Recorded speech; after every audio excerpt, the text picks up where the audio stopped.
Good evening to all brothers and sisters in the Dharma. So today is the 18th January 2022. It's a Tuesday class. So we will be continuing our sharing from this book, the wonderful Dhamma Lotus Flower Sutra. We are at page 145. Just relax body and mind. Then, as usual, we will off the light. We will have 30 minutes of awareness-based meditation. So remember to just relax, maintain awareness within. Silence everything. Don't try to know, don't try to do anything, just aware. Aware, finish. Aware, finish. Whatever arises, let it arise. Then you just maintain awareness for as long as you can. And for those who already know how to meditate, you can straight away go to your heart area, silence everything and maintain awareness. And let the nature develop the movement by itself. The last support is trust. Trust your nature to develop the movement, the understanding. Maybe I'll read slightly up another 2 paragraphs above. Because this one is about the Arahant who has completed their training.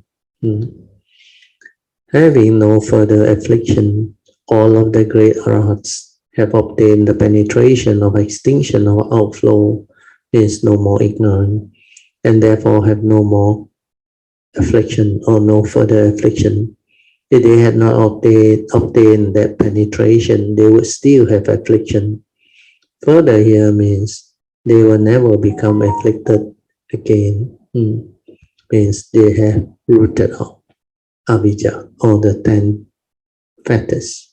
So Hsuan explained here, they had done what they had to do and will undergo no further becoming. In the Theravada Sutra, the Buddha put it in a much clearer manner. He called them seekers and aseekers. Seekers are those who are still under training. They haven't developed the wisdom to become Arahant, but they are under training to become sainthood and Arahant. Whereas once you hit Arahantship and beyond, you are called Aseeka. Aseeka means beyond training. No need to train. You have completed the training, and you have realized Arahantship. Read on. Because they have ended birth and death, they have no more affliction. How many kinds of affliction are there? In general, there are 84,000 kinds of affliction. But that is really too many to discuss. And so we will group them under the term avijja or ignorant. Affliction all arise from ignorance. There are 3 kinds of affliction that are also known as the 3 poison or the 3 evils. The 3 poison cover over our Buddha nature or clouded our Buddha nature. The reason is because from beginningless time until the present, we have not realized Buddhahood is because of the 3 poison or the 3 evil roots of greed, hatred, and delusion. They poison us to the point that we live as if drunk. That is bad enough description. We die as if in a dream. We simply cannot return to the roots, go back to the source, and return to our original face. 本来的面目. What are the 3 poisons? Number 1 is the evil roots of greed. Number 2 is the evil roots of hatred. And number 3 is the evil roots of delusion or self-delusion, Sakkaya Ditthi. Greed is insatiable. No matter what it is, you always want more. And you want to appropriate everything for yourself. Everyone has their own greedy tendency, and nations all over have their own greedy inclination. National leaders are greedy to annex neighboring nation, and individuals are greedy for wealth, for power, for possession. They think one house is not enough, and so they buy 2. Then 2 houses are not enough, so they buy a 3rd one. 3 houses still don't satisfy them, and so they build a multi-story mansion, all to keep up with the zones. I'm the richest, they think. However, when time comes, they can't buy off their own life. No matter how rich they are, they can't bribe King Yama into letting them live forever. Greed is a deadly poison. It makes intelligent people muddled and send good people down the evil path. This is very true. Huh? Hatred is also difficult to change.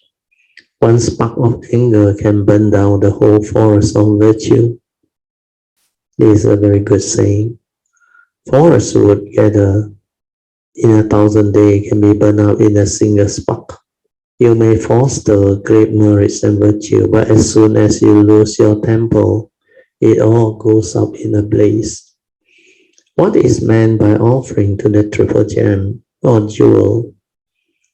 If there is no hatred on your face, that is the offering to the triple gem. To be pleasant and agreeable is just an offering to the Buddha. If you make offering to the triple jewel, but do so in anger with your face all twisted up in rage, no matter how fine your offering, they will not please the Buddha. This one is literally described by Hsuan. In actual sense, it's not like that. With no words of anger, the mouth put forth a wonderful fragrance. If you don't scold people, your mouth is very fragrant. The absence of hatred in the heart is a true jewel, but thoughts of anger are difficult to subdue. The Vajra Sutra talks about subduing the mind. This refers to subduing affliction and false thinking. Although it's easy to be greedy or hateful, it's also easy to spot this affliction as they arise. Delusion, on the other hand, is deeply rooted and difficult to expose. Delusion refers to being unclear about principles, taking what is right as wrong and what is wrong as right, saying what is white is black and what is black is white. Deluded people continuously having false thoughts such as, wouldn't it be nice if the flowers were always blooming or blooming? Now flower bloom and flower fade, and that is the way of nature. But deluded people want them to be fresh every day. Why isn't the bright moon full all month long? They wonder, and they get upset when they see it wane. People who like to gaze at the moon wants the moon to be full always. Thieves have a different attitude. They find the full moon's night inconvenient for their nightly robberies and would much prefer to see no moon at all. Those who like to drink wine think, I have to have money in order to buy wine. But all the rivers, streams, lakes, and oceans are filled with wine. Wouldn't be great. All I would have to do is walk down the riverbank and take a drink. These are examples of deluded false thinking or thought process.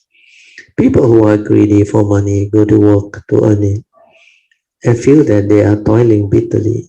If all the trees were leaves of cash, they think all I would have to do is to pick off the money from the trees.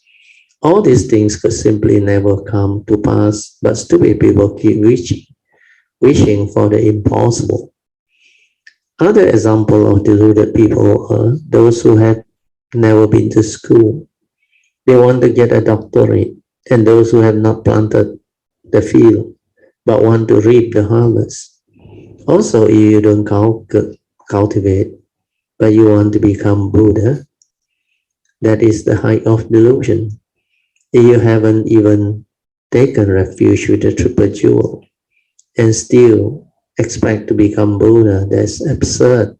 Everyone is poisoned by the three poison. They turn us upside down, make us confused, and prevent our wisdom from manifesting. This is very true. That's why they are called evil roots, roots of all evil, three poison that will kill you spiritually. Well, then you ask, what is to be done? Do not give rise to a thought of greed. Do not give rise to a thought of anger. Do not give rise to a thought that are deluded. Extinguish greed, hatred, and delusion, and diligently cultivate the opposite, precept, samadhi, and wisdom. Speaking of morality, which is precept, samadhi, collectedness of mind, the unwavering mind, and wisdom, what exactly are they? So here we see how Master Hsuan explained it. So this is useful. Morality or precepts or moral principles. Morality means the stopping of evil and avoidance of error. So this is the Buddha's definition. To avoid all evil, you must have morality, sila, moral value. If you keep your sila, if you keep your morality, means you are a moral person, not a greedy person, not a deluded person, not a violent, angry, evil person. So all these are quite easy to understand. It means putting an end to thoughts of greed. Thoughts of greed give rise to evil thoughts that are covetous of others' good. Means you have this greedy mind to desire for things that doesn't belong to you. How do thoughts of greed arise? They arise because one does not understand how to practice or cultivate morality. Morality teaches us to be contented, to be satisfied with what we have and not to long for others' valuables. One who holds the moral precepts can bring thoughts of greed under control. So this is Hsuan's explanation. But a deeper understanding is required because sila is not just those few things that has been spoken or discussed. So the English equivalent word is morality. As I hear sila means keeping your precepts. When you have your precepts, means you have sila. And what are precepts? Precepts are training rule, according to the Buddha, that the cultivator undertake to abstain from. So when you can keep your precept, means you avoid all evil. So avoiding evil is number one for morality or sila. That's why you renew your precept. And the Buddha said the minimum is 5 precepts.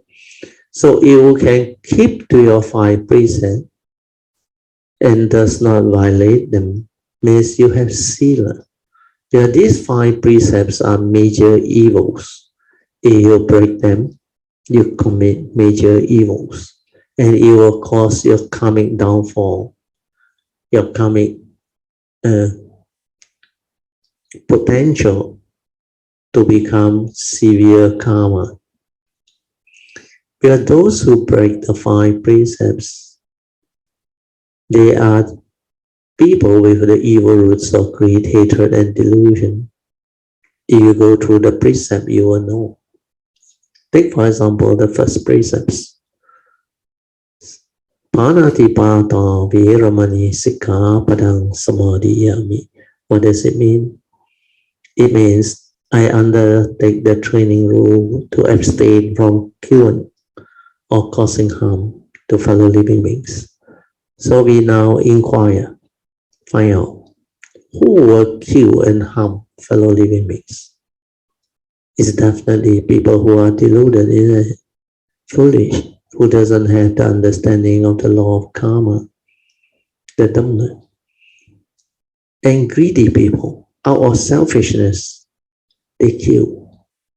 Out of greediness, they misappropriate and steal. So all this has the evil roots. Or angry and violent people who will kill and harm people because of their emotion, their anger. So all this clearly denote to us that this precept is very important. That if you violate this precept, it will condition karmic conditioning for you to reap what you sow. If you kill and harm people, in future when there is condition, people will kill and harm you back.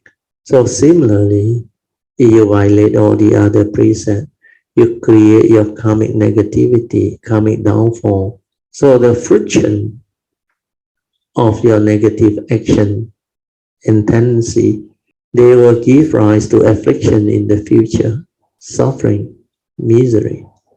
Because according to this law of karma, you reap what you sow. Do good begets good, do evil begets evil.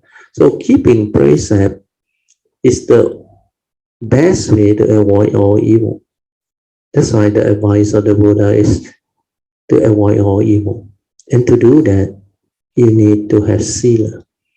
That's why you keep your precept. Every time we pay our respect, we chant the salutation to the Buddha, Dharma, and the Sangha. And also we pay salutation to Lord Buddha and all the great beings. We follow by the renewal of 5 precepts. Of course, before that, you can take your 3 refuges. Then immediately after that, the Buddha always remind you to renew your 5 precepts, constantly reminding you that this moral principle, sila, is very important. Out of love and compassion for you, the Buddha introduced this morality or sila to protect you, so that you'll take care of karma. If you take care of karma, means you have sila. If you don't have sila, you will create negativity of action, speech, and thought process, which will bring about karmic downfall, karmic negativity. Then when you violate these moral principles, your life will be afflicted. Just like the law of karma is very powerful. You reap what you sow. Do good begets good. Do evil begets evil. You plant the seed of evil. You reap the fruit of evil. You plant the seed of wholesomeness. You reap the fruit of wholesomeness. That's why if you are good and kind to people, people will be good and kind to you. That is what the nature's law is. So when you get into trouble, you have to recall the 5th contemplation that the Buddha said. According to Lord Buddha, he said, we are all born of our karma, heir to our karma, conditioned and supported by our karma. And we are what we are because of our karma. If karma plays such a great role in our life, what must we do? We must take care of karma. That's how the advice of the Buddha come about. How do we take care of karma? The Buddha said, avoid all evil. That's why the 3 great advice of all Sammasambuddha is the same. It starts off by asking you to keep your sila to avoid all evil. Then cultivate goodness, wholesomeness to develop good karmic conditioning or merits, virtue and wholesomeness, so that your life will be in accordance with the Dharma way, so that you will have the good life. Because when you are virtuous, kind, when you have a lot of goodness, wholesomeness, merits, you will reap them. This is what you cultivated. This is what you have given to people. That's why it will come back to you. You will have the good life, the good condition to have the good life. Then the last advice is, of course, to purify our mind, to develop wisdom so that we are not deluded, so that we will not be entangled by the gullible, what they call luring of the senses. So if you are deluded, gullible, you can be lured by the senses. And this is what the Buddha called craving, desire, leading to suffering. So when the senses lure you, it will condition you to grasp, to cling, to hold, and try to own and possess. Then the evil root starts to surface. You become greedy, covetousness. You start to develop craving, attachment, clinging to things, holding on to things, believing that you exist and all this can be real and they belong to you. All this is Sakkaya Ditthi delusion. Like the Buddha said, if your body also doesn't belong to you, then where and sound, where and wealth, where then property and all these things. He said only the foolish, the fools lament. That's why the fool only lament and say, my son, my wealth, my possession. These are only the fools lament, because even that very body also don't belong to him. Then where and son, where and wealth, where and property. So all these are famous quote and saying by Lord Buddha. So if you have the Dhamma, the wisdom, you will see very clearly. All these are condition arising entities or phenomena. They come and they go following nature's law. If you understand nature's law, following the Dhamma way, then you will know how to input the appropriate condition for all these things to arise, so that it will belong to you. You can have it for quite a while. But if you do not have the understanding, then you simply through negative tendency or wrong way try to have them. They will not stay with you. You reap what you sow. You will lose them all. Whatever you get through inappropriate means or evil way, you will lose them back based on the karmic law. You cannot escape. So all these understanding are very important. So I feel that this aspect of morality or sila is more important. When you understand this, you will determine to keep your precept. You will undertake the training rules to avoid all evil. Cultivate sila, samadhi, and panya, or cultivate precepts to avoid all evil. Then samadhi is the second training. We see what Master Shenhua has to say about samadhi. One who lacks the power of samadhi will give rise to thought of hatred and will see everyone else as being the wrong and in the wrong and everything else just not working right. When not doing that, one will see oneself as in the wrong and get angry at oneself to the point that one may even slap one's own cheek. Then fearing the other chick might get jealous, one was left too.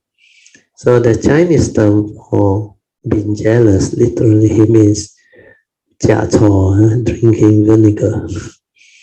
During the Qin dynasty, there was an emperor who had an official who was scared to death of his own wife.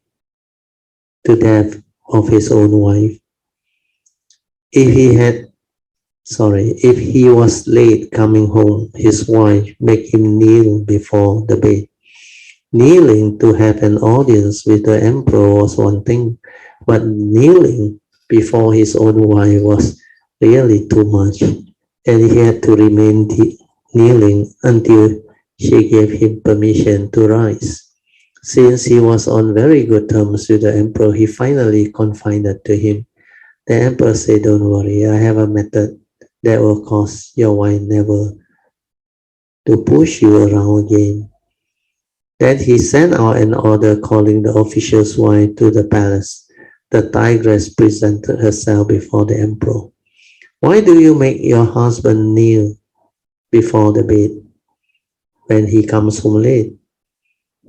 asked the emperor. "That's not a proper thing to do. Besides, he hasn't been involved in any indiscreet affair with other women. And even if he had, it is still not your place to oversee his business. If you reform your conduct and stop managing your husband, we will forget the whole thing. If you continue to restrict his freedom, I will force you to drink this cup of poison. I will put you to death. If it suits you to quit watching over your husband, you won't have to drink the poison. If you insist on watching over him, you will have to drink it, and you will certainly die." The woman was amazingly bold. "Fine," she said, "I will die right now, here and now." And she took the cup and drank the content. Of course, it wasn't really poison. It was only vinegar. The emperor had only said it was poison to see whether she would dare to drink it. The woman was braver than he thought. She would rather have died than quit watching over the husband. So in China, they say drinking vinegar 假错 means you are jealous. When they wish to refer to a person who keeps too close track of her spouse, luckily it was only vinegar. It may have soured the woman's stomach, but it didn't kill her. People with quick temper will vent their anger on themselves if there is no one else around. They will even hit themselves. Why? They do it because they have no samadhi power. People who have samadhi will not become angry. Angry temples will only blaze if one has no samadhi. Okay, so this is what Master Hsuan's version is, or way of explaining samadhi. But the actual samadhi as taught by the Buddha is slightly different, not in this particular manner. You see, under the Noble Eightfold Path cultivation, we have 8 path factors. So under the Theravada teaching, they subdivided this Noble Eightfold Path into these 3 classifications of Sila, Samadhi, and Panya. Sila means morality.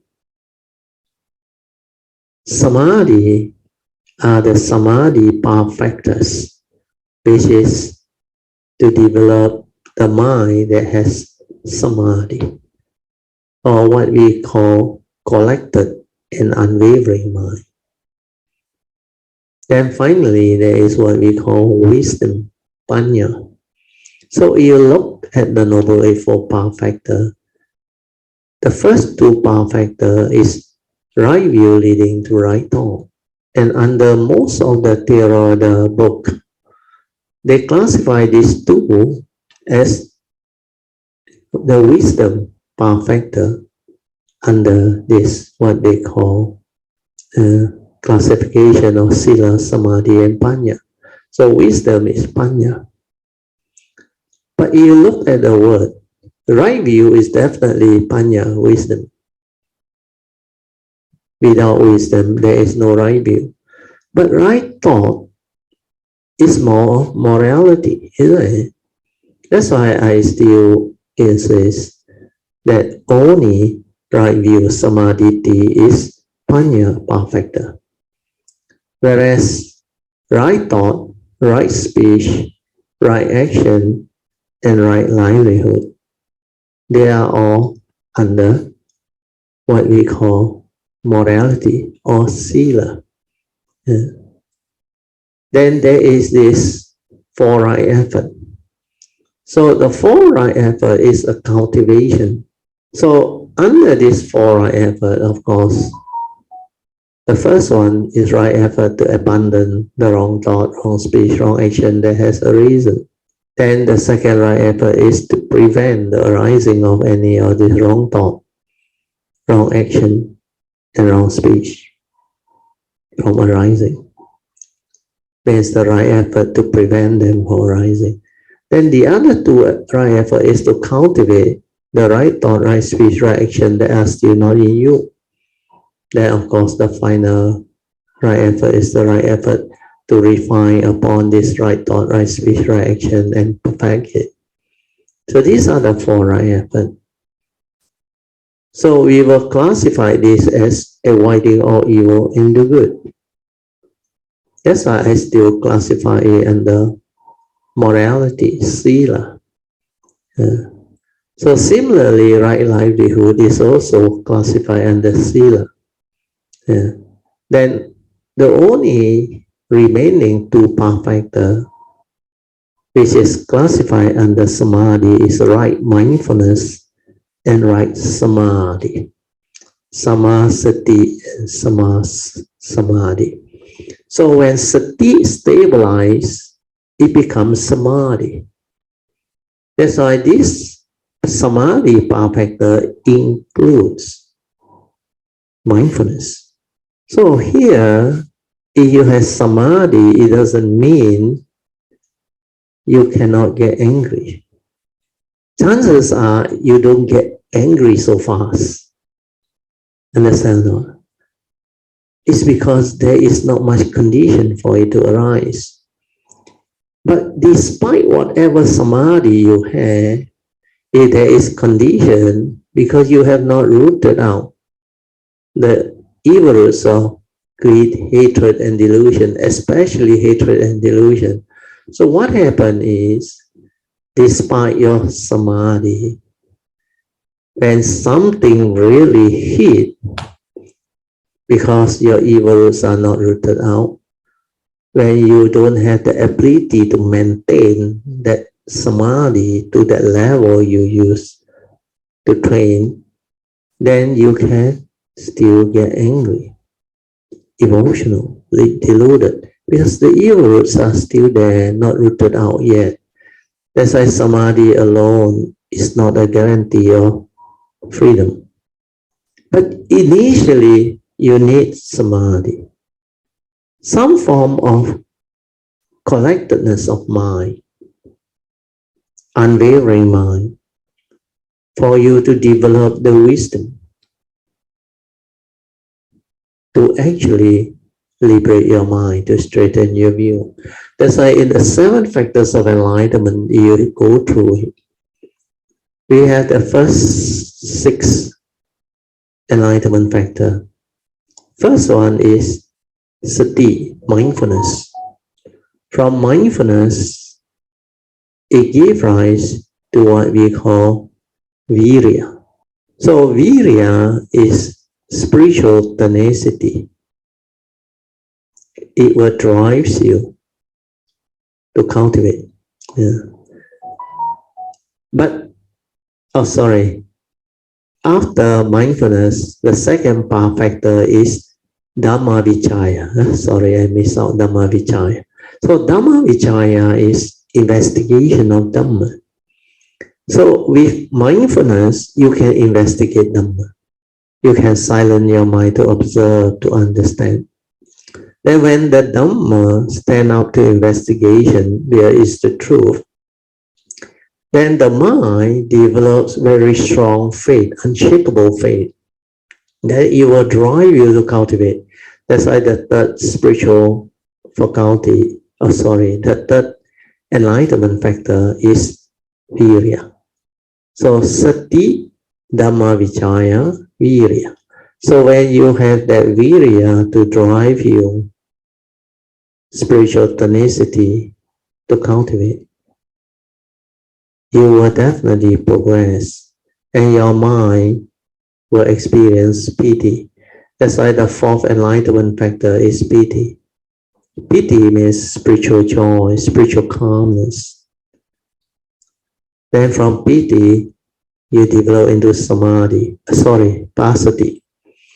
Passaddhi is what we call tranquility of mind and stillness of mind. So this one is when your anapanasati or when your mindfulness become very stable, it become very, very refined, and your mind enters sati. When mind enters sati, it develops passaddhi. You can experience this passaddhi, tranquility of mind, stillness of mind, the silent mind. That is your meditative mind.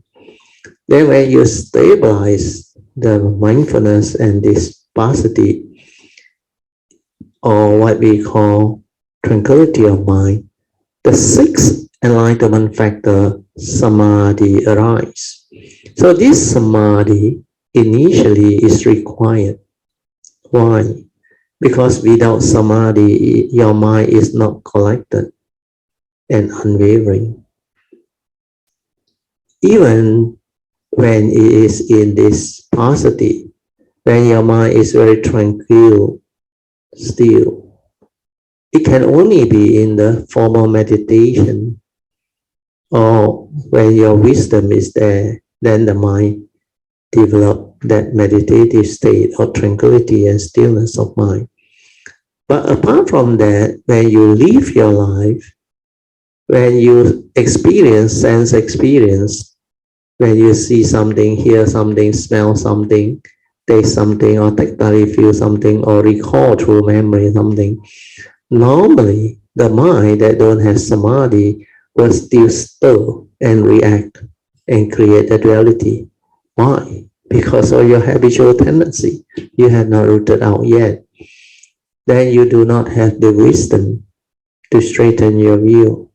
That's why you will still be affected.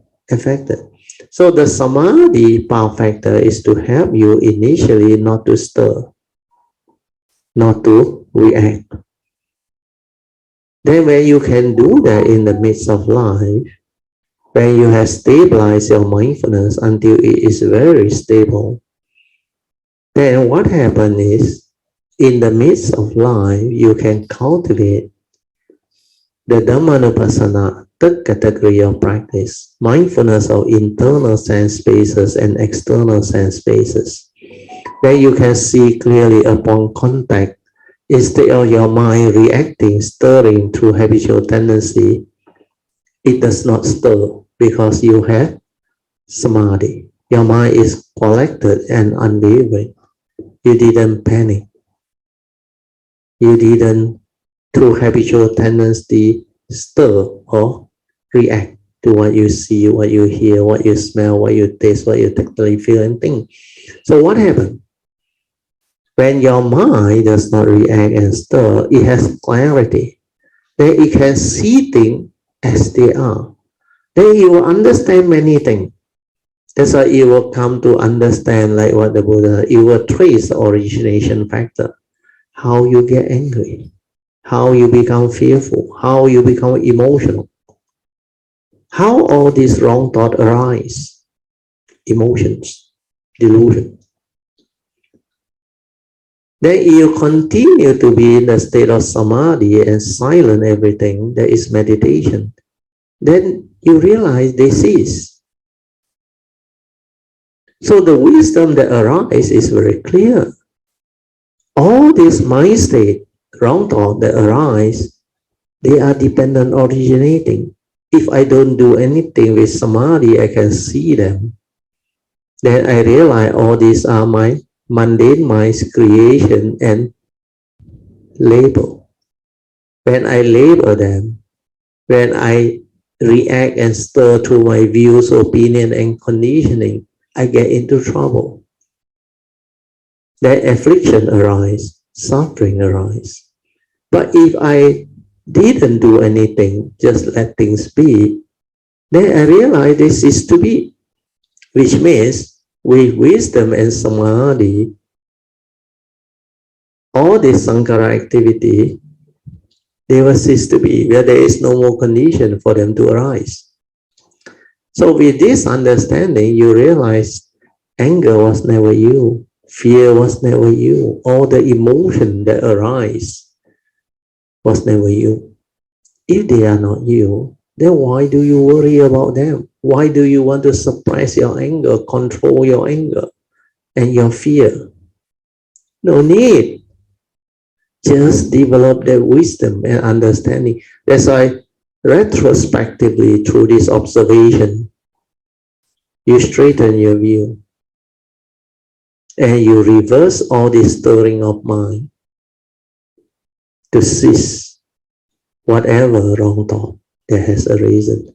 And that's how you meditate.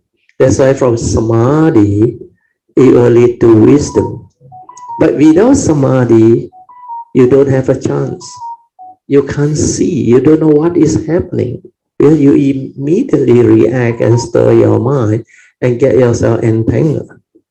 So that's why samadhi perfecter is important. You must stabilize your mind so that in the midst of life, when you live your daily life, your mind does not stir like before. That it can allow you to see things as they are, insight into phenomena. Then you realize when you see things as they are, the perception hasn't come in. The labeling hasn't come in. The concept, the duality, all hasn't come in. Then that thing that you see or observe or perceive has no words, no labeling, nothing. That's how you develop understanding to straighten your view and to liberate your mind. So this is what samadhi is. So hopefully with this explanation, you all can develop better understanding. Yeah? Okay, now we move on to the third perfecter, which is panya or wisdom. We see what Master Hsuan had to say. Yeah? What makes people deluded? Lack of wisdom, which is true. All day your mind is preoccupied with false thought, heedless thinking, and get no rest. You recognize nothing clearly. For people with wisdom, when something happens, they respond.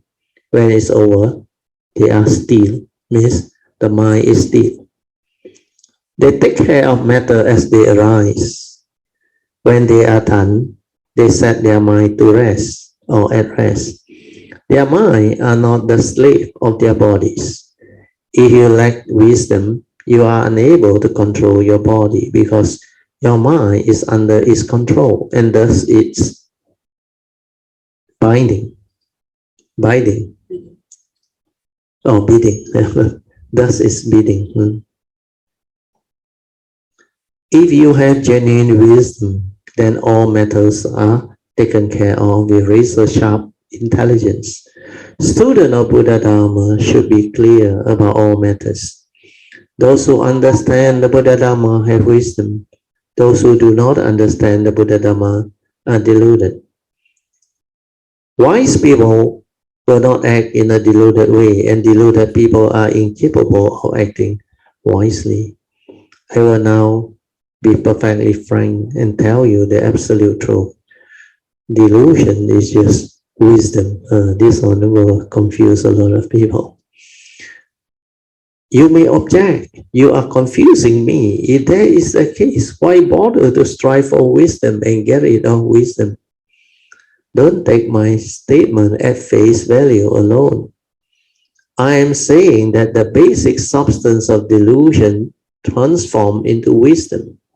It is not the case that wisdom is to be found apart from delusion. Wisdom is found right within delusion. It's simply a matter of your not being able to use it. When you are able to use it, it is wisdom. When unable to use it, it is delusion. So what does this mean?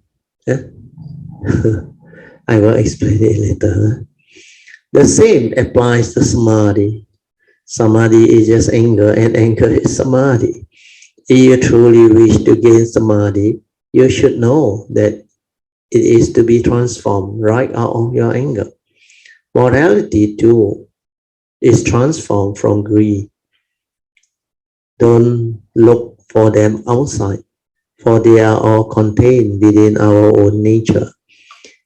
If you are able to use them, they are morality, samadhi, and wisdom. If you are unable to use them, they are greed, hatred, and delusion. The wonderful is found right at this point, and this is also the point where you may not understand. Having attained self-benefit means that they have already arrived at the level of self-benefit. How have they arrived at this level? Previously, the text says, whose outflow has ceased and whose has no further affliction. Sorry, I read again. The text says, whose outflow has ceased and who had no further affliction. Why are we unable to attain self-benefit? Because we are continuously flowing out, free from outflow and devoid of all affliction. These arahats have themselves attained genuine benefit. What is the genuine benefit? It is true understanding, the attainment of genuine wisdom. People whose wisdom have not obtained the genuine benefit. To obtain wisdom, to certify to the fruit of arahantship is called attaining self-benefits. The self-benefit also is just enlightening oneself. That is self-enlightenment. Enlighten oneself, one benefits oneself. If you are then able to take the doctrine which you yourself have become enlightened to and teach them to all living beings, this is called benefiting others. Enlightening others. All great arahats in the Dhamma flower assembly were self-enlightened. However, they did not enlighten others. They only knew self-benefits. They did not benefit others, and so the text states, having attained self-benefit, they have cast off the bond of all existence, and their hearts have attained self-mastery. Cast off means bond no longer exists. There are 3 realms of existence, which further divides into 25 planes of existence. I had to explain to you the wisdom path factor. So, based on what Master Hsuan have explained, this one is a bit confusing and not easy to understand. That's why he used this word. In fact, delusion is wisdom, and wisdom is delusion. It makes people very confusing. Then after that, he used this duality thing. He said, within greed, there is this non-greed. Then within anger, there is this non-anger. Of course, within delusion, there is this non-delusion. Then he said, samadhi is not to stir your mind, not to become angry. He thought it's only anger. Actually, your greed and your delusion is also there. But a better way to understand it is to understand the true meaning of panya. wisdom as taught by the Buddha. Wisdom is an awakening, or what they call insight into phenomena. It's not through the thought or the thinking process. It's the silent mind that insight into phenomena and awaken and develop the understanding. Awaken from what? Of course, from the delusion. That's why he said, within delusion, you can see the wisdom part. It's not like that. Delusion is actually delusion. But when you insight into phenomena and awaken, means you have shattered that delusion, that wrong view, that deluded view. So here, wisdom means yoniso manasikara, the Buddha called it. Wise attention at the moment of sense experience. Yoniso is wise. Manasikara is attention.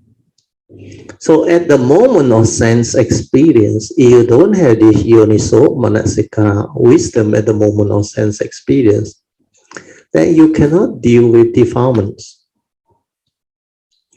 The greed, hatred, and delusion, the three evil root, the three poison will have power over you. You cannot stop it. You cannot do anything about it. It's only after you have awakened, developed this wisdom, then this yoniso manasikara will prompt you. Wisdom at the moment of sense experience, it will prompt you. Sankara anicang, sankara dukkang, dhamma anatta. Finish. Sabbe sankara anicang. Finish. That wisdom will rise. Then you will straighten your view. Then you will not stir. That's why you act according to Dhamma way, which is wisdom way. No more according to memory, conditioning, belief system, views and opinion. If you act according to memory, you are dead. So you have to act according to Dhamma way, which is Noble Eightfold Path, having right view leading to all the right path factor. So yoniso manasikara is the wisdom. This is the correct understanding. This is the Dhamma that the Buddha taught. That's why wisdom is not a thought process. It's not through knowledge you develop wisdom. No. It's when you have awakened through an insight or awakening. Then that understanding liberates your mind, free your mind from that delusion. Then whatever that keep you trapped, like your self-delusion, sakayaditi, is all gone.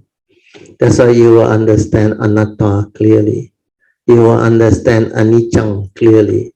You will understand dukkhang or suffering clearly. The three universal characteristics. Because when you insight into phenomena, you awaken to their three universal characteristics. Then you know they are all anicca, dukkhang, and anatta. Anicca means they are impermanent. They come and they go. They are dependent, originating, condition, arising, causal phenomena, no reality. And because of that, it's not a permanent, unchanging entity. It goes the way of nature, following nature's law. If you want things your way, which is not according to nature's law, then you will suffer. Because that is the reality. That is what is. Condition like that, things will be like that. It cannot be otherwise. If you refuse to accept that reality, or the reality of life and existence, then you try to react to it, become emotional over it, or blame people and blame yourself and do all the foolish things to arise the wrong thought, then it leads to affliction, suffering. That's what the teaching is. That's why the universal characteristics of anicca, dukkhang, and anatta, or suffering state, impermanent, leading to the understanding of suffering state and non-self or anatta nature or empty nature existence, is very important, very powerful. And this is the wisdom or insight that you will awaken to and liberate your mind, then you are not confused, you are not deluded, you are not gullible anymore. Then you can free your mind. Then all this phenomenal world of consciousness and form has no power over you. They will collapse in front of your wisdom and understanding. So this is the part that I want you to develop as understanding. This is more clear, more direct, and not so confusing.宣化one is not to say is right or wrong. It is his way of sharing, because he sees it that way. If you know how to penetrate through that way, of course, it will lead to the same wisdom and the understanding. But he was not able to tell you that wisdom is totally different. Even though they are duality, delusion and wisdom are duality. That's why it's never apart. And because of delusion, there is wisdom. And because of wisdom, there is delusion. Because you create a duality. When this arises, that arises. When this ceases, that ceases. So why do you want to create? So if you don't create, you develop the straightening of you, the understanding of the universal characteristic, then you penetrate, you insight, you awaken, then your mind is free. Then no need to hold on to all this duality, because duality exists within the conditioned world. And you will understand, within the conditioned world, there is this so-called duality. So duality does exist. That's why it's called the conditioned world. Within the conditioned world, Dharma exists. Birth, old age, sickness, and death exists. Everything that the Buddha taught exists. But within true emptiness, the unconditioned, all this does not exist. You read the Sutra, you will know, you will understand. So hopefully you all can develop deeper and clearer understanding of the teaching. So Sila, Samadhi, and Panya is to be understood in a much deeper manner, not as what is been just described in the text or the commentaries. So okay, we will end our sharing here. Then we can now open up for meditation reporting. Mahasadu, Radio, for what you have explained for the past 30 minutes. Oh, sadhu. Yeah, you can understand. My nature rejoice too. Sadhu. It explain. You have explained every, how to say, almost every detail of what I've just experienced during my dinner time with James. Wow, sadhu.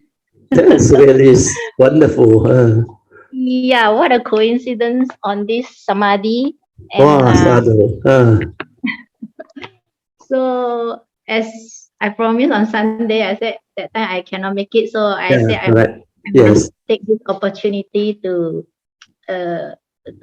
share what I experienced just now. Right? Wow, sadhu. Very good. You should do it. Thank you. Sadhu, rejoice. My line is not so stable, so I don't turn on the video. It's okay. No problem. Now it's very clear. Your line is clear. Yeah. Okay. Just now, while Jim and I were having dinner, because my son went for badminton, so only 2 hours taking dinner. So I was jokingly said, "Okay, Papa Japuni." no children at home to call us, ma. Yeah. So I jokingly said that lah. Then after that, I also console myself and said, "Mami Japuni lah." Yeah. So in that very split second, I felt my two eyes were very warm and filled with tears. Oh, sadhu. It's from your nature. And then immediately, then I just aware of the watery sensation in the eyes. Yes. No words, nothing, like what Brother Teo said. When I am in silence, in that moment, I was in silence. Sadhu, yeah. And then I know what actually triggered off that theory emotion. Sadhu, Immediately, almost in just split second, ichana, yes, very good. I how to say, I compose myself again. I'm not really trying to control myself, but I just correct. You will know how to do it naturally. Yes. I know what happened to my mind, and then I just very calm, and then like you say, the samadhi just arise. Yes, arise. Sadhu. Effortlessly, even though you just now explain the 4 right effort, right? Yes. To prevent, to but I don't need to prevent, no need to. No need on. When the wisdom is there, no need on. It will subside. Gone. Yes, subside. Gone. Just gone. Correct. Just like 来无影去无踪啊. When it came, correct. I never invite it. When it gone, it's just gone. Then no uninvited he go. Yes. Sadhu. And then, so I just continue with my dinner, no? Yeah, sadhu. So I felt something very, very unusual lah. So profound, when very profound. The 30 minutes, I was everything struck me lah. Or whatever you mentioned, it's just match. Sadhu. Wow, means you have that good understanding. Sadhu. Yeah, just match. Yeah. So I'd like to tell why I was carried away with the watery eyes lah. Yes. Even now the emotion came out already. Yeah, no problem. It will come. Yeah. So actually, it's a recall, like what Brother said. Brother Teo said, it's a recall from the mind. Yeah. Give me a second. No problem. But all these things wasn't happened just now. Now, when I want to tell you, relate the story, the cause of it, then this thing happened. Yeah, no problem. Slowly. This is wonderful. This is real wonderful. Sadhu. It all because I recall my late mother. When I was having dinner with her, I would call her to eat. Yeah. So this is the real cause. Yeah, sadhu. That's why all these how to say. But just now when I was having dinner, it just the watery eyes is just half feel of watery feel in it, and then it's gone. Immediately it's gone. Correct. It was sadhu. Like now it's gone already. Sadhu. I say I must share this experience to. Yes, that's how wonderful the true Dhamma is. You will know, Pachetang, the person, the form and mind they go through will understand. Sadhu, very good. So if you ask me to explain what I have gone through, I will never know how to do it. But just from what Brother Teo explained, all the samadhi happen and how wisdom arise. Yes. So never, no need. How to say? It's like Master Hsuan say also, in the delusion there is wisdom. In the correct. As we are not carried away by duality, not carried away, or not stirring, not involved, not entangled. Yes. It's the wisdom behind.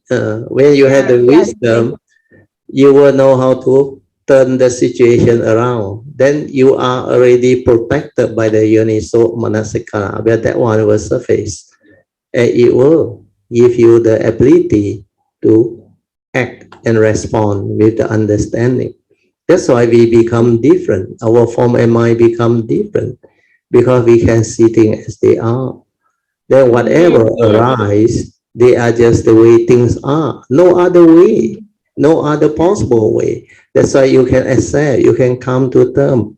Then initially, of course, all this, when they arise, when you are going through the process, it will let you see, like what you go through today is very strong, very good. Then later on, it will stabilize until finally you return to the third seeing. Kan san, use the sun. Then you become normal again. you become normal again. Then all this like you have gone through, you can just smile, rejoice, and live.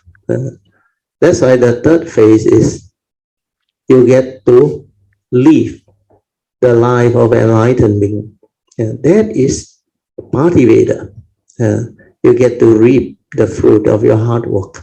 That is the third phase of Dharma, which is the third seed, Kansan, Yususan. So all this was stabilized and finally become normal again. Sadhu to you. Very good. Yeah, the understanding of direct feeling of that, yes. of that emotion is very, very clear. Very clear. Yeah. Very clear. Yes. So there's kind of direct seeing, but through the feeling. Yeah. So that's one aspect of what I would like to share. Wow, Sadhu, very good, very good. Rejoice. Sadhu, that's why I rejoice in your sharing just now. Before I say anything, I say Mahasadu to Ratio. Yeah, this Sila Samadhi Panya not easy to understand. Normal people can understand. Samadhi. Especially Samadhi, yes. I always want to want to understand truly what Samadhi is. Yes. You asked me before. There was once you say, can Samadhi be in the midst of life, daily life? You remember? Yes. One of the top. Yes, now I had experienced it in the midst of life. Sadhu. So now you know it can be done. Yes, can be done. Sadhu. Sadhu. Okay. Wonderful, wonderful. Yeah. Another sharing is after this our this how to say grass cutter cut the grass. Yes. Either yesterday or the day before yesterday. So he didn't help to clean the whole thing. Yes. He left something behind. Yeah. So I have to. Today not so hot, raining also. So I do the sweeping everything. Yeah. This lidi penyapu lidi. Yes. I don't know how to call it. The lidi type of penyapu. I know lidi. Because I tie it with normal string, so it doesn't really secure. And then after I sweep 2-3 stroke, it become loose. Not loose again. Because I tie it to a long stick, easier to sweep. Like monastery there, we have to sweep the leaves. It's the same type of thing. Yes. But because my tying is no good. I said, how to sweep perfectly, how to sweep nicely and easy. So at last I something just tell me, because I kept these 2 strips, nylon or plastic tying strip. Remember Mr. Gave us the strip to tie. Yes. Yeah, correct. The type of tying strip. Very strong one. That one. Yeah, very strong one. You strike it through the hole, then it will lock on. Yes. So I use that one to tie top and bottom of my bundle, right? Yes. After that, it function perfectly well. It just so easily. Yeah. So by sweeping like that, then this understanding came again also to me. Sadhu. We must use the right method or right tools. Correct. To do a right job, to do a job perfectly well and with at ease, some more easy. Yeah. You can do it more efficiently and at ease because you have developed the right understanding to secure it. That's why I always tell you all the same. Meditation is to be done with understanding. Otherwise, you're wasting your time. Energy also. And energy. You become more efficient and you conserve your energy. That's why meditation, when it's done with understanding, is very simple and you go in deep and you really touch the nature. Whereas the other one, thought-based one, is all still at the thought level, mundane mind level. They can't even reach the silent mind, the true mind, if they don't know. and there is no way they can develop it. That's why I already briefed you all many times and hinted to you all many times. Meditation is to be done with understanding. Without understanding, you can be gullible and you can be trapped for very long. Because this thought-based meditation really is a big trap. Because the understanding is not easy to come by. So this analogy is very good. Sadhu. Very good. Yeah, and then not only this tool that I use with ease, then later at certain corner, even the Panyapu Lidi cannot go. You can reach them. Yes. No, at certain corner behind the compressor, the aircon compressor. Okay. I cannot reach. So I just take a normal brush, the hard one, to dig from the dead end corner blocked by the compressor. I said, how come take it so difficult? So another idea come out. I use a normal broom, the soft brush, So for hard area, I need a soft brush. Yes. And well, if I use a hard brush, I can only scrape off the muscles or what. You can clear all the dirt. Yeah, I cannot sweep because it's hard. It's too hard. You need a soft brush. Yes, a soft the brush. So sweep so easily again. So this this correct tools for the correct method. I say very important. Really important to make a job well done. Yes, sadhu. Wow, very good. And he also show it to you. Yeah. Actually, your last example is very good. For hunting, it's like kung fu. You cannot hunt against hard and ngang pong ngang. Both also get hurt on and not efficient on. But if you look at kung fu, that's why they come up with Tai Chi. Tai Chi is to make use of your strength and to move it in such a manner that you reverse that very strong, violent strength back to the person who execute it. That's why Tai Chi Qian is to accord and flow. That's why soft, but yet very powerful. The hard one, actually, they only got one very strong punch when they hit.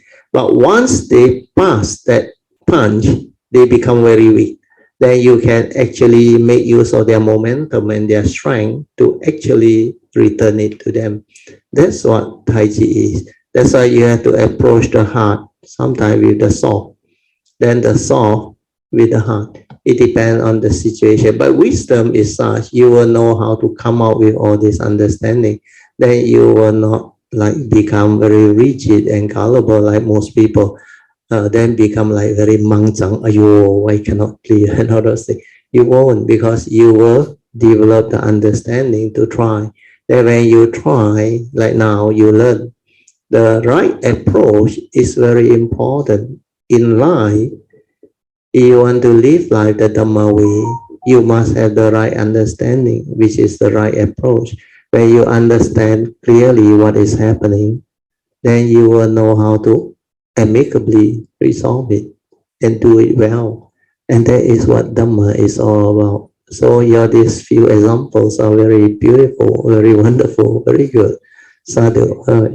That's why I'm so joyful after that. In fact, no mangzang at all. When I can see so easily, it's so you become very efficient, like you say, efficient. Sadhu. I think that's about all. Good. So let us rejoice. Sadhu, sadhu, sadhu. Oh, very good. But one more experience I forgot to what. You can share. You can share. What is your further guidance for me? Last year, a few months ago, in one of the lying down awareness meditation. Yes. How to say the I can't remember the details already, it's so long ago. I just wish to tell that in one particular experience, I know all these are just part and parcel of meditation. The cultivation, yes. Cultivation, maybe part and parcel of the cultivation. Yes, yes, yes. But you say, but maybe I need your. Yeah, you can share it, you can describe it, then I can guide you. Yeah. Yeah, at that particular moment, I've definitely your relatives' guidance on relaxation is very important and very suitable, and that's the correct way, like the correct method, correct approach. So the relaxation is important. That time I was very relaxed, and then I was fully aware, and then I go deep into the heart area, right? I know, sadhu. The experience is like how the flower blooming. Oh, sadhu. Oh, that one is wonderful. In Chinese, you say 心花怒放对，心花朵朵开 also.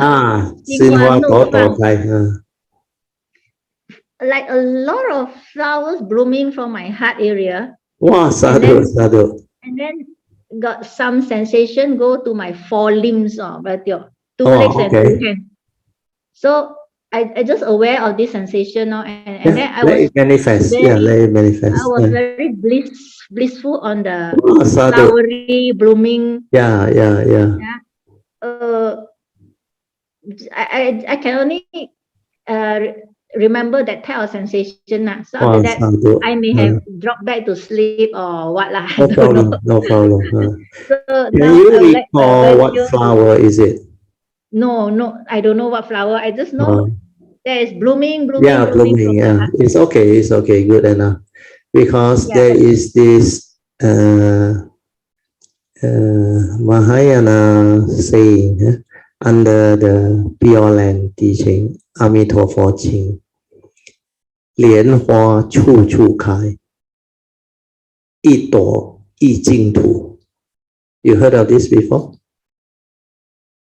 Yes, I heard of that before, yes. So this one is, if I'm not wrong, is your nature telling you, you can do this job, you can go this way, you can create the Pure Land, you can create the flowering of Pure Land, or whatever Dharma sharing that you have, it can come to fruition. Then this will bloom. That's why you feel the joy and all those things. So sometimes when we are in this deep state of awareness, the nature will manifest and show us some sign or some understanding of what is to come or what that future is capable of. So this one is very, very good, sadhu. But just let it be. Like I say, relax. The more relaxed you are, you go deeper into the nature.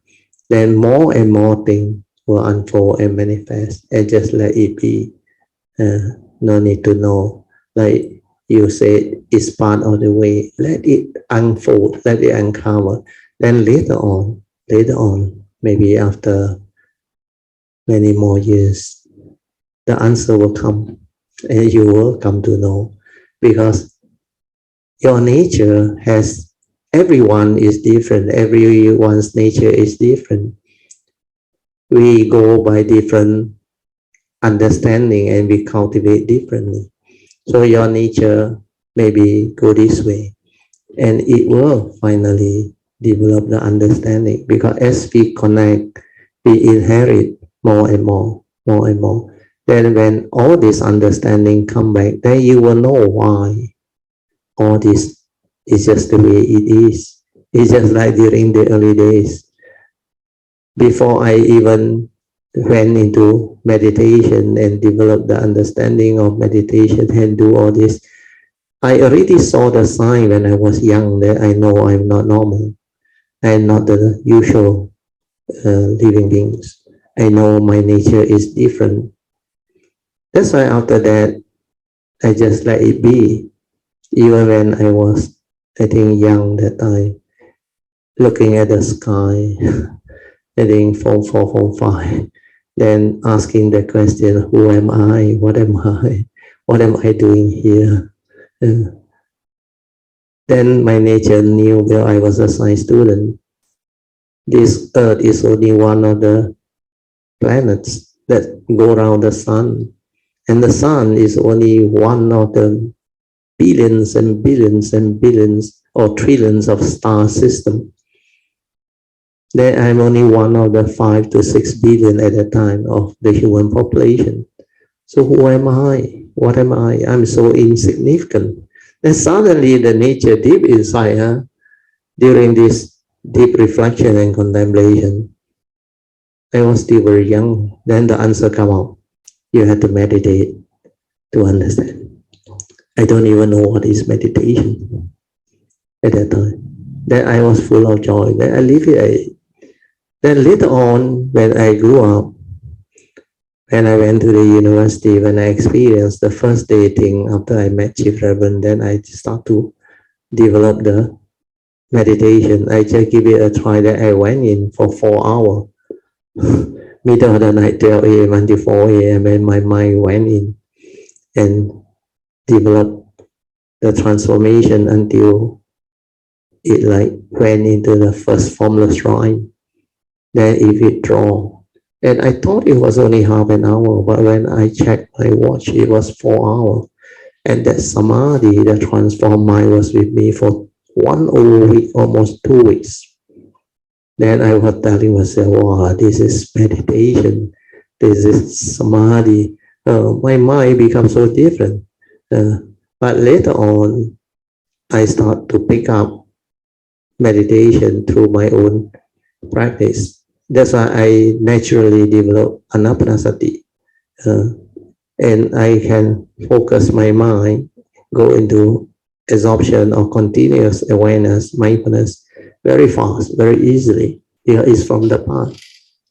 Then later on, when 1986, when I was ready to receive all this understanding and teaching, Kuan Yin's message came in 1986. Then I met Master Shenhua, became my refuge teacher. And after that, the guide, the teacher, Ajayandra came, my second last guide, the last guide. All they follow one by one, they come. And I went to Thailand. I met a lot of famous monks, and I received their books too. Then I went to China. Then I went to Australia. I went to New Zealand. And all these are on spiritual trip, mainly spiritual trip. Then later on, after 1989, when everything come back to me, my nature start to understand why it is like that and how come I was able to understand all this, receive all this. And even though English educated, I can understand the Mahayana teaching so easily, so naturally. And I can share even the Theravada teaching. I can understand the depth of the meaning and all those things. That's why all this will come back to you when you have the condition and the understanding. So all this happened about when I started the search was 1970 or 71, I think. Then 89, 18 years later, I connected through and the whole understanding all came. So a lot of you all already connect. Maybe you need another 10 or 15 more years to understand all these things. And then by then, you all will be beautiful. And I will be having a lot of joy sharing Dhamma and exchanging Dhamma, understanding experience with you all. Then we will talk differently, I tell you. We will speak in such a different manner that very few people can understand us. It's just like my my last guy. when he spent 4 hours with me, he said, this whole universe, only the two of us is enough. He said, no need other people. Because we talk things that other people cannot understand, but only we understand. So the penetrative understanding and all this actually can develop into a very beautiful mind state that has this type of wisdom and understanding and penetrative penetration of the truth and the Dhamma. So when the time comes, it will be very beautiful. Sadhu to you, maybe for creating the condition. So this sharing is for you and others who has already developed some form of good progress and understanding. That all this can actually let you all understand better that through your own cultivation, you will come to understand many things later on as you stabilize your understanding and connect deeper and deeper into your nature. Then you start to inherit until finally you reach back to the level that you have perfected in the past. Then from there you continue again your cultivation from this life. That's why my nature knew. That's why I had those vows that I developed through all this understanding. Then it brings me to the point that I was able to make use of this life to develop all this condition to fulfill my vow, share all this, and at the same time develop further understanding. Because if I don't share, I cannot develop further understanding of what my nature wants to understand. It's only through sharing that I start to see more and more things. Every cultivator is different. Every of these, what they call beautiful beings, great beings, they are all different. And all the manifestation can only happen when we are together and when I do the sharing, especially at retreat, at spiritual trip and all these things. So this is the greater understanding that will unfold later when you all also have that type of understanding and experience. So this is a dynamic movement.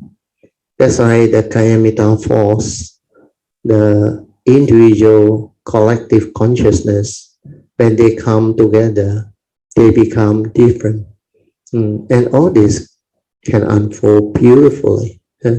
That's why my nature keep on rejoicing, especially last 5-6 years, since 2016, when the Bodhisattva way come to be, and when all the website, the book, everything come, then our sharing now is so different. The depth of it, the exposure, the understanding, and all the progress of all those Kayamita who actually take it seriously, it has become so different and so beautiful. That's why our nature continuously rejoices, and many Kayamitas who have progressed, they know, they also rejoice. And wherever there is condition, now they are more willing to share, and they are more confident of what this thing is, no longer like the early days, because the mundane mind prevents comprehension and acceptance of all this.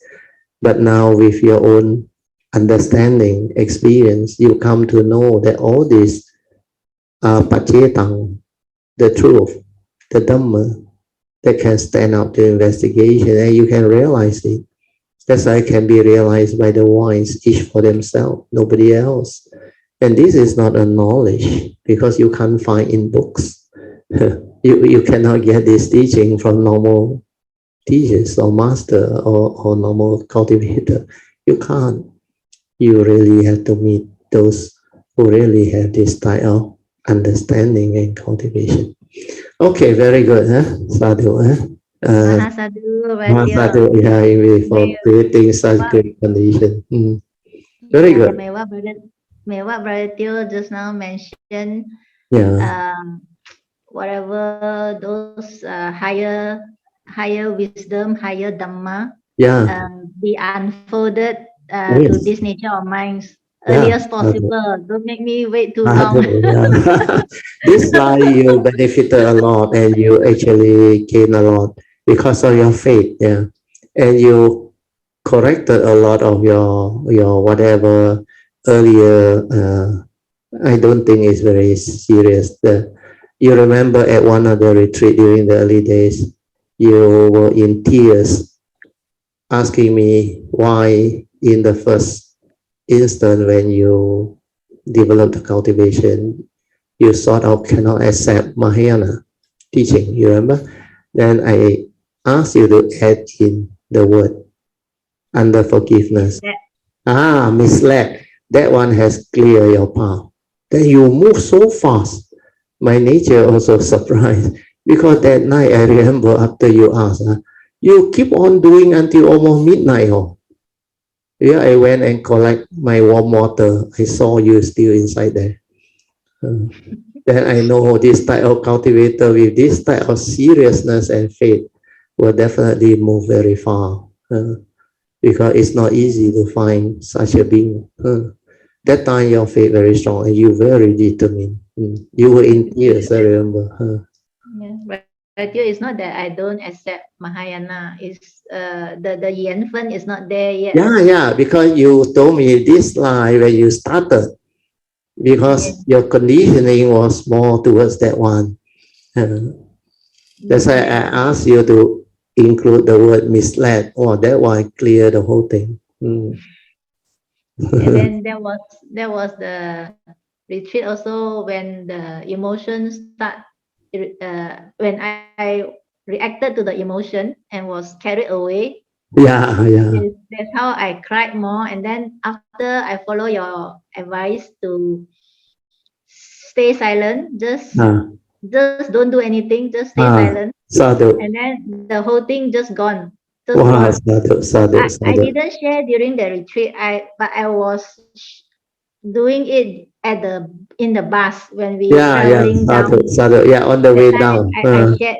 And then Virgil also. I think you noticed lah. I noticed. That's the third method. The third way of overcoming hindrances. Correct. You're just silent. Then you see the thing clear. It will return to its original mind before the stirring. These are all dependent originating mind states, sankhara, the emotion, everything. Then you just relax, maintain awareness. And when your silence stabilize, that's why the awareness-based meditation to stabilize the awareness nature is very important. And when you can do that, your meditation become very different. Everything also you can clear, you can understand, and you become like, so wonderful, so beautiful, that everything so clear inside that. What the Buddha meant by Sankara Anicca, Sankara Dukkha, so clear. That finally Sankara, Sabbhe Dhamma Anatta, both the conditioned and the unconditioned is also anatta, empty, not a permanent, unchanging entity that you can cling on to, hold on to, and say, this is me, this is I. You know inside the unconditioned, that one is a nature.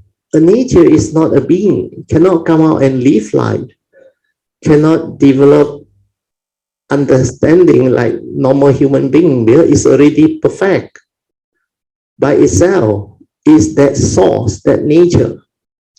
You only need to connect and use it to develop wisdom, to insight, to awaken, then to formulate whatever perfection, so that that perfection or wisdom and virtue will actually bring forth the possibility of that all-awakening, all-knowing wisdom.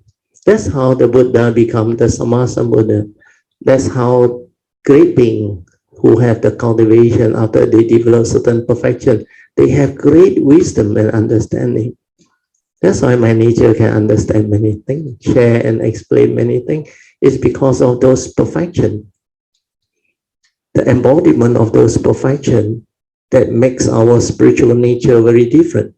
So the spiritual nature is like another form of karmic nature, except this spiritual nature, you cannot connect unless you know how to meditate and touch your true mind, locate your gateway. And then you inherit from there. And the way it comes to you, you will be amazed at how it comes and how it can be like that. That's why when it keep on revealing to me what is possible and what my nature is and from the past, I just rejoice and thank Kuan Yin and all those great beings and all the Buddhas for giving me the causes and conditions to become what my nature is. So all this you will come to understand. And they are very beautiful. So indeed, sadhu. Yeah, sadhu. Thank you very much, Virgil. Thank you. And Thank you. I am very, very grateful to all your guidance and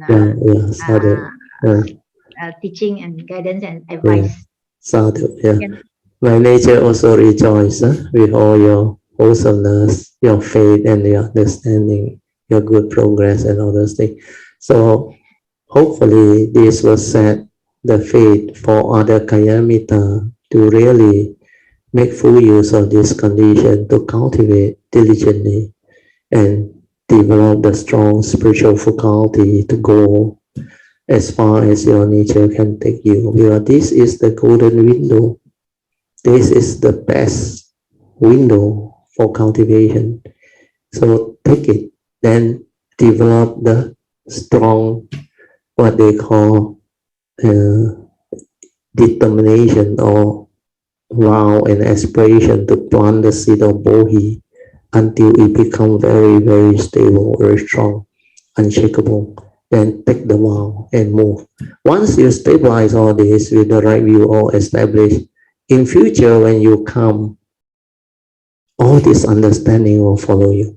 That's why my format for the Bodhisattva vow is what Maitreya want my nature to share with the world.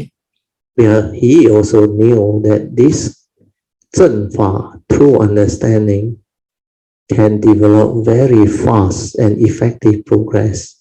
And this one is going to like revolutionize the Bodhisattva way in a very, very great way. Instead of the traditional vow that take very long and all those things. This one, even the sasana no more. The cultivator of this way will still have the understanding. That's why your understanding, your right view and your cultivation will not be lost during non-sasana.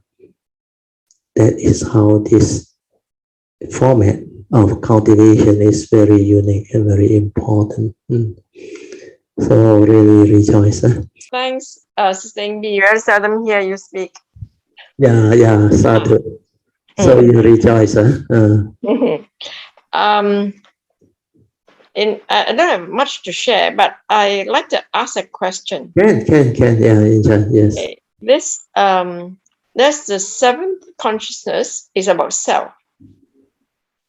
Seven consciousness, you heard from where?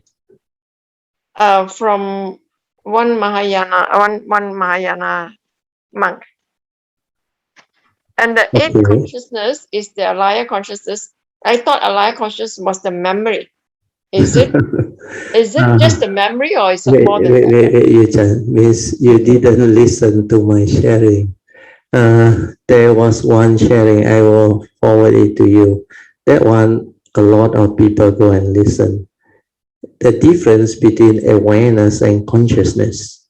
I describe all the 9 types of consciousness, not only 8. The Mahayana got 8, there's another 9 consciousness, but that 9 consciousness is not really a consciousness. That one is Nibbana.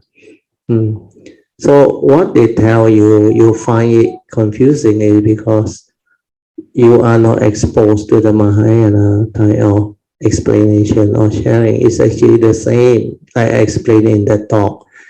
I will send the link to you, or I will get Chin Hao to send the link to all Kayamita. You all listen to that one. That one is very good. That one I explain very clearly. Although they classify under 1 to 8 consciousness, is actually essentially the 5 aggregates of form and mind. No different. So maybe I go through quickly, then you can listen. You see, we have our 5 physical senses, okay? The eye, the ear, the nose, the tongue, and the tactile. Together with the brain, we have our 6 central. So the first 5, what they call consciousness, are basically our physical sense door consciousness. When we are having the ability to see, that is seeing consciousness. Ability to hear, we are conscious of what we hear, that is hearing consciousness. So seeing, hearing, smell, taste, and tactile are the first 5 consciousness of mind. Then the 6th consciousness is actually perception, because that one is the mind. The mind that perceives through all the senses will create that type of perception consciousness. Of course, it needs the mind. So the mind, which is through the brain, create perception. That's why you need the brain to create the 6th consciousness. So 6th consciousness is actually sanya, perception. You understand? Then the 7th consciousness is actually sankhara. That's why they call it the discriminating consciousness. It's not self-consciousness. It's the ego consciousness, discriminating consciousness. It creates discrimination at that time.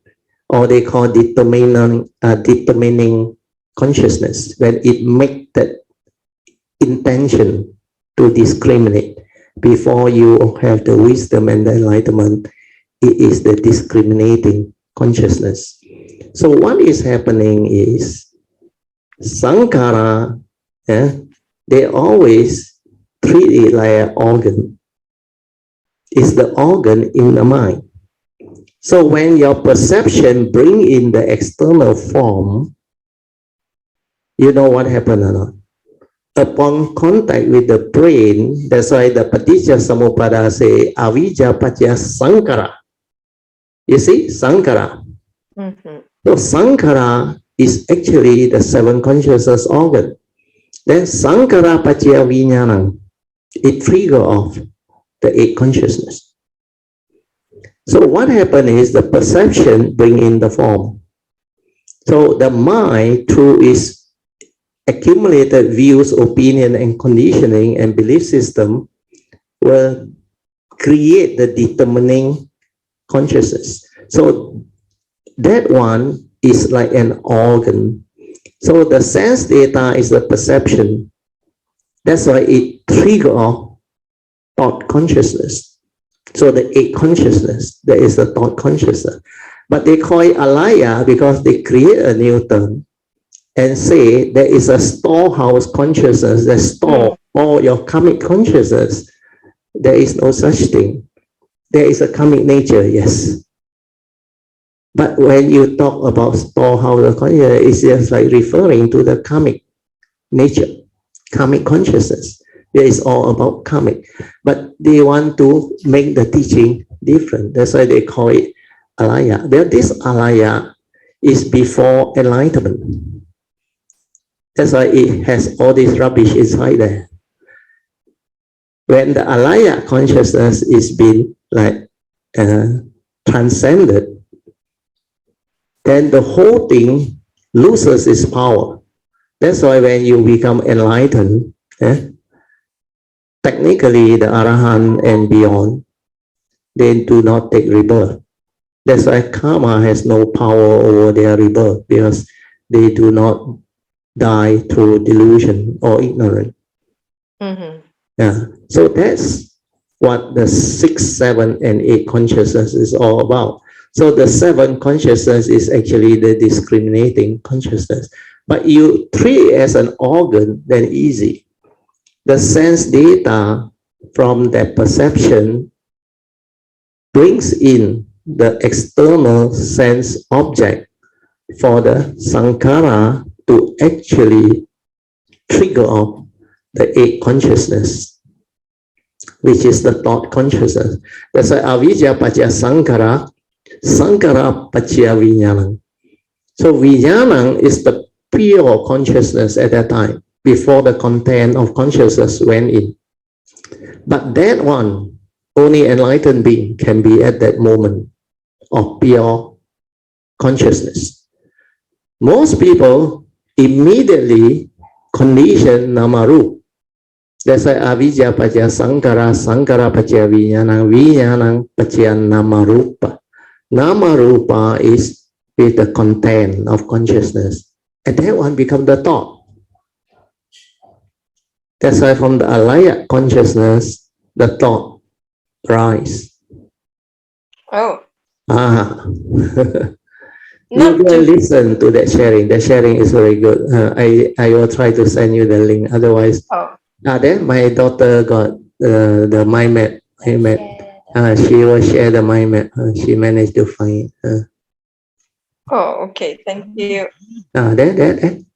First 5 consciousness is a sense door consciousness. Yeah, you got it. Seeing, hearing, smell, taste, tactile consciousness. You can see or not, Yunjan?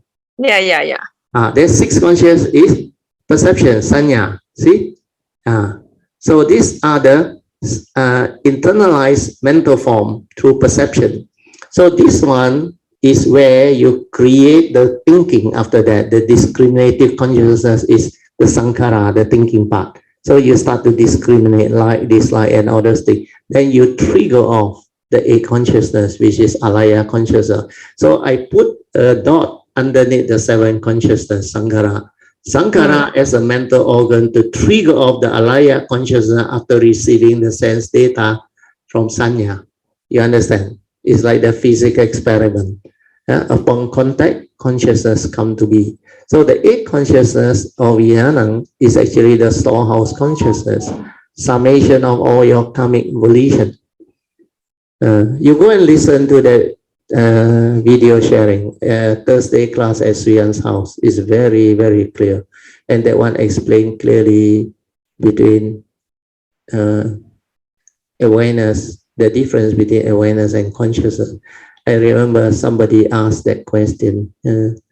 Then I think Sister Ingbi attempted to answer the question, which was very beautiful. She answered it correctly. That's why all the sharing are there. That's why even at that time, from the way Ingbi answered, I know she understands. So all this, you can go back and slowly read through. Then listen to that video. That video is very good. I think that video is 3 years ago or before the, what they call pandemic, before MCO. That's why you missed out. I actually sent out for sharing under my Kayamita a few times, but you didn't go and listen. In fact, a lot of people not within our Kayamita group, they actually give very good comment. One of them say, this is one of the best explanation, so simple and yet so profound. They really don't believe that there is somebody, lay person, who can understand all this so clearly. And I explain it with the video taken by Chin Hao. That video is very beautiful. Yeah, I remember you sent out that video. Listen to it to the end, Yun Chan. That one is very beautiful. Okay, thank you. Sadhu, sadhu, sadhu. Sadhu. Thank you so much for creating the condition for the video to come out again. All Kayamita must listen to that one, because that one can give you a lot of understanding and wisdom. That one is very beautiful. So, okay, yeah. So let us rejoice. Thanks. Sadhu, sadhu, sadhu. So we would like to thank all Kayamita who did the sharing today, especially Sister Yun Chan and Sister Ingbi. Very beautiful. Nowadays the sharing is getting more and more exciting and meaningful.